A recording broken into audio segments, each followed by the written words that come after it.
ಯುಗಾದಿ ಹಬ್ಬದ ಟೈಮ್ನಲ್ಲಿ ಕನ್ನಡಿಗರ ಹೆಮ್ಮೆಯ ಬ್ರ್ಯಾಂಡ್ ಕೆಎಂಎಫ್ಗೂ ಯುದ್ಧದ ಕಾರಣಕ್ಕೆ ಸಂಕಷ್ಟ ಎದುರಾಗಿದೆ. ಇನ್ನು 2 ದಿನಗಳ ಬಳಿಕ ಎಲ್ಪಿಜಿ ಕಮರ್ಷಿಯಲ್ ಸಿಲಿಂಡರ್ ಸಿಗದಿದ್ರೆ ಕೆಎಂಎಫ್ ಸಿಹಿ ತಿನಿಸು ಹಾಗೂ ಖಾರದ ತಿಂಡಿ ಯಾವುದೂ ಸಿಗೋದಿಲ್ಲ. ಕೆಎಂಎಫ್ಗೂ ಎಲ್ಪಿಜಿ ಕಮರ್ಷಿಯಲ್ ಸಿಲಿಂಡರ್ ಟ್ರಬಲ್ ಶುರುವಾಗಿದೆ. ಕೆಎಂಎಫ್ಗೆ ಪ್ರತಿ ತಿಂಗಳು 450 ಕಮರ್ಷಿಯಲ್ ಎಲ್ಪಿಜಿ ಸಿಲಿಂಡರ್ ಬೇಕಿದೆ. ಕಳೆದ ಕೆಲ ದಿನಗಳಿಂದ ಯಾವುದೇ ಸಿಲಿಂಡರ್ ಪೂರೈಕೆಯಾಗಿಲ್ಲ.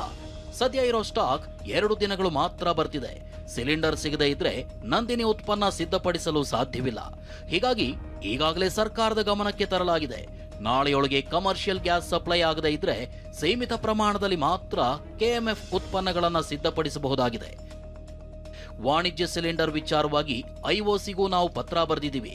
ತುರ್ತು ಸಮಸ್ಯೆ ಆದ್ರೆ ಉತ್ಪಾದನೆ ಪ್ರಮಾಣ ಕಡಿಮೆ ಮಾಡ್ತೀವಿ ಅಂತ ಕೆಎಂಎಫ್ ಎಂಡಿ ಶಿವಸ್ವಾಮಿ ಹೇಳಿದ್ದಾರೆ.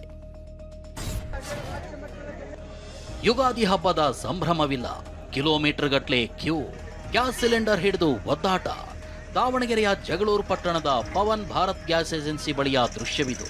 ಕಳೆದ ಹಲವು ದಿನಗಳಿಂದ ಗ್ಯಾಸ್ ಇಲ್ಲದೆ ಜನ ಪರದಾಡಿದ್ರು. ಆದ್ರೆ ಅದ್ಯಾವಾಗ ಗೃಹ ಬಳಕೆ ಸಿಲಿಂಡರ್ ವಾಹನ ಬಂತೋ ಜನ ಓಡೋಡಿ ಬಂದಿದ್ದಾರೆ. ಗ್ಯಾಸ್ ಬುಕ್ ಎಂಟ್ರಿ ಮಾಡಿಸೋದಕ್ಕೆ ಸರತಿ ಸಾಲಿನಲ್ಲಿ ನಿಂತಿದ್ದಾರೆ. ಇತ್ತ ಗದಗ್ನ ನರಗುಂದದಲ್ಲಿ ಗ್ಯಾಸ್ ಏಜೆನ್ಸಿ ಮುಂದೆ ಜನ ಕ್ಯೂ ನಿಂತಿದ್ರು.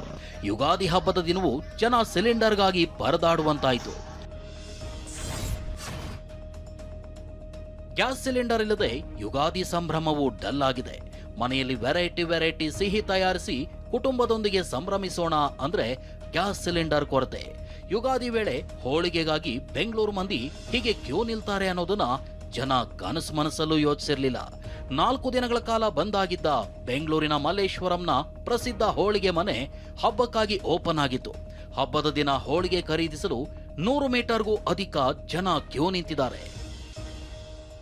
ಹೋಟೆಲ್, ಬಟ್ಟೆ ಉದ್ಯಮ, ರಾಸಾಯನಿಕಗಳ ವ್ಯತ್ಯಯ ಆತಂಕದ ಜೊತೆಗೆ ಸೆರಾಮಿಕ್ಸ್ ಕಾರ್ಖಾನೆಗಳನ್ನು ಯುದ್ಧದ ಹೊಡೆತ ಅಡಗತ್ತರಿಯಲ್ಲಿ ಸಿಲುಕಿಸಿದೆ.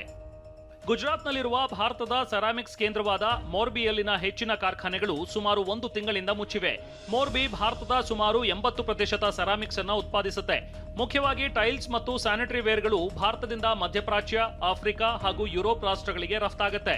ಸೆರಾಮಿಕ್ ಉತ್ಪಾದನೆಗೆ ಪ್ರಮುಖ ಇಂಧನಗಳಾದ ಪ್ರೋಪೇನ್ ಮತ್ತು ನೈಸರ್ಗಿಕ ಅನಿಲದ ಕೊರತೆಯಿಂದಾಗಿ ಕಾರ್ಖಾನೆಗಳನ್ನು ಮುಚ್ಚಲಾಗಿದೆ. ಬಿಜೆಪಿ ರಾಜ್ಯಾಧ್ಯಕ್ಷ ಬಿವೈ ವಿಜಯೇಂದ್ರ ವಿರುದ್ಧ ಶಾಸಕ ಯತ್ನಾಳ್ ಸಾಲು ಗಂಭೀರ ಆರೋಪ ಮಾಡಿದ್ದಾರೆ. ಎಲ್ಲ ಚುನಾವಣೆಗಳಲ್ಲಿಯೂ ಯಡಿಯೂರಪ್ಪ ಕುಟುಂಬ ಹೊಂದಾಣಿಕೆ ಮಾಡಿಕೊಳ್ಳುತ್ತೆ. ಎಚ್.ಡಿ. ಕುಮಾರಸ್ವಾಮಿ ಸೋಮಣ್ಣರನ್ನ ಸೋಲಿಸಲು ಪ್ರಯತ್ನಿಸಿದ್ರು. ಕಲಬುರಗಿಯಲ್ಲೂ ಸೋಲಲು ಹೊಂದಾಣಿಕೆ ಮಾಡಿಕೊಂಡ್ರು. ಬೊಮ್ಮಾಯಿ ಪುತ್ರ ಸೋಲಲು ಕೂಡ ಇವರೇ ಕಾರಣ. ಈ ಭ್ರಷ್ಟ ಕುಟುಂಬ ಹೋಗಲಿಲ್ಲ ಅಂದ್ರೆ ರಾಜ್ಯದಲ್ಲಿ ಬಿಜೆಪಿ ಬರಲ್ಲ ಅಂತ ಅಬ್ಬರಿಸಿದ್ದಾರೆ. ಇಲ್ಲಿ ಇವನು ಸೋಲಿಸ್ಲಿಕ್ಕೆ ಪ್ರಯತ್ನ ಮಾಡಿದ್ರು ಕುಮಾರಸ್ವಾಮಿಯವರ ಲೋಕಸಭಾ ಎಲೆಕ್ಷನ್ದಾಗ ಪ್ರಚಾರಕ್ಕೆ ಬರೀ ಇಡ್ಲಿ ತಿಂದು ಬಂದಾರ. ಪ್ರಚಾರ ಮಾಡಿಲ್ಲ ಯಡಿಯೂರಪ್ಪ. ಏನು ಮಾಡ್ಯಾರಿ, ಒಂದು ಮೇನ್ ರೋಡಿಗೆ ಒಂದು ಹೋಟ್ಲ್ ಐತೆ, ಅಲ್ಲಿ ಇಡ್ಲಿ ತಿಂದು ನಾನು ಅರ್ಜೆಂಟ್ ಹೋಗೋದಿದೆ ಅಂತ ಅಲ್ಲಿ ಸೋಮಣ್ಣ ಅವ್ರು ಸೋಲಿಸ್ಲಾಕ. ಅಲ್ಲಿ ಅಮಿತ್ ಶಾ ಅವ್ರಿದ್ದ ಸ್ಟೇಜ್ನಿಂದ ಒಂದು 2 ಮಾತು ಹೇಳಿ ಹೋಗಿರತ್ತ ಕೈಕಾಲು ಹಿಡಿದ್ರು ಸೋಮಣ್ಣ. ಪಾಪ ಪ್ರಚಾರ ಮಾಡಿಲ್ಲ, ನಾನು ಹೋಗೋದಿದೆ ಅಂತ ಹೇಳಿ ಎದ್ದು ಹೋದ್ರು. ಅಂದರೆ ಸೋಮಣ್ಣ ಪ್ರಚಾರ ಮಾಡಲಿಲ್ಲ. ಕೊಪ್ಪಳದಲ್ಲಿ ಡೀಲಿಂಗ್ ಮಾಡಿಕೊಂಡ್ರು. ಅಕ್ಕತ್ತು ಶಿಕಾರಪುರದಲ್ಲಿ ಡೀಲಿಂಗು, ಶಾಮನೂರು ಕಂಪ್ನಿ ಕೂಡ ಇವ್ರು ಮೊದಲೇ ಡೀಲಿಂಗು. ಗುಲ್ಬರ್ಗಾ ಸೋಲಿಕ್ಕೆ ಇವರೇ ಕಾರಣ. ಡ್ರಗ್ಸ್ ವಿರುದ್ಧ ಸಮರ ಸಾರಿರುವ ಕಾರಾಗೃಹ ಇಲಾಖೆ ರಾಜ್ಯದ ಎಲ್ಲಾ ಜೈಲುಗಳಲ್ಲೂ ಡ್ರಗ್ಸ್ ಪರೀಕ್ಷೆ ಕಡ್ಡಾಯಗೊಳಿಸಿದೆ. ಜೈಲಿನ ವೈದ್ಯರಿಗೆ ಕಿಟ್ ಕೊಟ್ಟು ಕೈದಿಗಳನ್ನು ಪರೀಕ್ಷೆಗೆ ಒಳಪಡಿಸಲಾಗುತ್ತಿದೆ. ಬೆಂಗಳೂರು, ಮೈಸೂರು ಜೈಲುಗಳಲ್ಲಿ ಹೆಚ್ಚಿನ ಮಟ್ಟದಲ್ಲಿ ಪರೀಕ್ಷೆ ನಡೀತಿದ್ದು ಹಲವರು ಗಾಂಜಾ ನಶೆಯಲ್ಲಿರೋದು ಪತ್ತೆಯಾಗಿದೆ. ಮತ್ತೊಂದು ಕಡೆ ಯೂರಿನ್ ಟೆಸ್ಟ್ನಲ್ಲೂ ಕೈದಿಗಳ ಕಳ್ಳಾಟ ಬಯಲಾಗಿದೆ. ಯೂರಿನ್ಗೆ ನೀರು ಸೇರಿಸುತ್ತಿರುವ ಬಗ್ಗೆ ವರದಿಯಾಗಿದೆ. ಯುಗಾದಿ ಹಬ್ಬದ ದಿನವೇ ದೇಗುಲದ ಮುಂದೆ ವಾಮಾಚಾರ ನಡೆಸಿರೋ ಘಟನೆ ಚಿಕ್ಕಮಗಳೂರಿನ ಕಳಸದ ಕಂಚಿನಕೆರೆಯಲ್ಲಿ ನಡೆದಿದೆ. ಅಮಾವಾಸ್ಯೆ ಹಿನ್ನೆಲೆ ಕಿಡಿಗೇಡಿಗಳು ಕಾಲಭೈರವೇಶ್ವರ ದೇವಸ್ಥಾನದ ಮುಂದೆ ವಾಮಾಚಾರ ನಡೆಸಿರೋ ಶಂಕೆ ವ್ಯಕ್ತವಾಗಿದೆ. ಕಲ್ಲುಗಳಿಂದ ವೃತ್ತ ರಚಿಸಿ ಅರಶಿನ, ಕುಂಕುಮ, ನಿಂಬೆಹಣ್ಣಿಟ್ಟಿದ್ದು ಪತ್ತೆಯಾಗಿದೆ. ವಿವಿಧ ಬೇಡಿಕೆ ಈಡೇರಿಸುವಂತೆ ಒತ್ತಾಯಿಸಿ ವಿವಿಧ ರಾಜ್ಯಗಳ ನೂರಾರು ರೈತರು ದೆಹಲಿಯ ರಾಮ್ಲೀಲಾ ಮೈದಾನದಲ್ಲಿ ಪ್ರತಿಭಟನೆ ನಡೆಸಿದ್ದಾರೆ. ಸ್ವಾಮಿನಾಥನ್ ವರದಿಯ ಕನಿಷ್ಠ ಬೆಂಬಲ ಬೆಲೆ ಅನುಷ್ಠಾನದ ಖಾತರಿ ಮತ್ತು ಮುಕ್ತ ವ್ಯಾಪಾರ ಒಪ್ಪಂದಗಳ ರದ್ದತಿ, ಅಮೆರಿಕ ಇಂಡೋ ವ್ಯಾಪಾರ ಒಪ್ಪಂದಕ್ಕೆ ಪ್ರತಿಭಟನಾಕಾರರು ಒತ್ತಾಯಿಸಿದ್ದಾರೆ. ದಕ್ಷಿಣ ಕನ್ನಡದಲ್ಲಿ ಮತ್ತೆ ನೈತಿಕ ಪೊಲೀಸ್ ಗಿರಿ ಸದ್ದು ಮಾಡಿದೆ. ಹಿಂದೂ ವಿದ್ಯಾರ್ಥಿನಿಯರ ಜೊತೆ ಇದ್ದ ಮುಸ್ಲಿಂ ವಿದ್ಯಾರ್ಥಿ ಮೇಲೆ ಹಲ್ಲೆ ಆರೋಪ ಮಾಡಲಾಗಿದೆ. ಬೆಳ್ತಂಗಡಿಯ ಉಜಿರೆ ಜನಾರ್ದನ ಸ್ವಾಮಿ ಬ್ರಹ್ಮಕಲಶೋತ್ಸವದಲ್ಲಿ ಘಟನೆ ನಡೆದಿದೆ.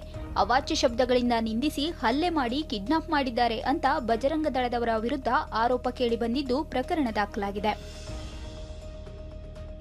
ರೌಡಿ ಶೀಟರ್ ಬರ್ತ್ಡೇ ಪಾರ್ಟಿಯಲ್ಲಿ ಕಾಣಿಸಿಕೊಂಡಿದ್ದ ಡಾಗ್ ಸತೀಶ್ಗೆ ಸಂಕಷ್ಟ ಶುರುವಾಗಿದೆ. ರೌಡಿ ಶೀಟರ್ ಪಿ ಮೂರ್ತಿ ಜೊತೆ ವಿಡಿಯೋ ಮಾಡಿದ್ದ ಸತೀಶ್ ಬಿಲ್ಡಪ್ಗಾಗಿ ಸೋಷಿಯಲ್ ಮೀಡಿಯಾದಲ್ಲಿ ಅಪ್ಲೋಡ್ ಮಾಡಿದ್ರು.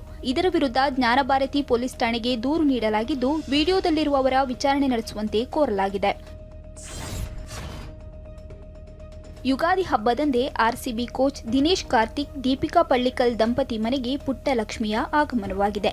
ಈ ಹಿಂದೆ ಅವಳಿ ಗಂಡು ಮಕ್ಕಳ ಪೋಷಕರಾಗಿದ್ದ ದಂಪತಿ ಇದೀಗ 3ನೇ ಮಗುವನ್ನ ಬರಮಾಡಿಕೊಂಡಿದ್ದಾರೆ.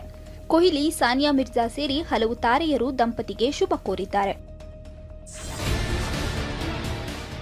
ಬೀದರ್ನ ಬಸವ ಕಲ್ಯಾಣ ಪಟ್ಟಣದಲ್ಲಿ ಗುಡುಗು ಸಹಿತ ಮಳೆ ಅಬ್ಬರಿಸಿದ್ದು ತೆಂಗಿನ ಮರಕ್ಕೆ ಸಿಡಿಲು ಹೊಡೆದಿದೆ. ಸಿಡಿಲಾಘಾತಕ್ಕೆ ಹಸಿ ತೆಂಗಿನ ಮರ ಹೊತ್ತಿ ಉರಿದಿದೆ.